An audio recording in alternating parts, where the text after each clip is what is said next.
আজকে আমি আপনাদের সবাইকে দেখাবো কেএফসি স্টাইলের চিকেন ফ্রাই। এই যে দেখতে থাকুন, আমি কেএফসির জন্য সেজন্য রেডি করতেছি। প্রথমে দিলাম সল্ট, তারপর দেব সয়া সস, এটা হচ্ছে সয়া সস, তারপর একটু হোয়াইট পেপার, তারপর হচ্ছে এটা পাপরিকা, বা কেউ যদি স্পাইসি ঝাল পছন্দ হয় তাহলে আপনার রেড স্পাইসি পেপার দিতে পারেন। এই যে আমি এটা একটু স্পাইসি দিতেছি, সেজন্য স্পাইসি পেপার দিতেছি। এখন এগুলো সবগুলোকে একদম মিক্স করতেছি, মিক্স করে নেবো ভালোভাবে হাত দিয়ে।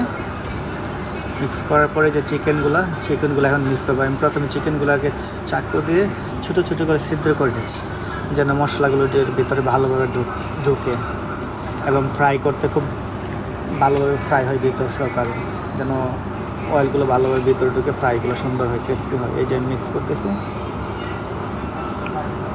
দেখেন।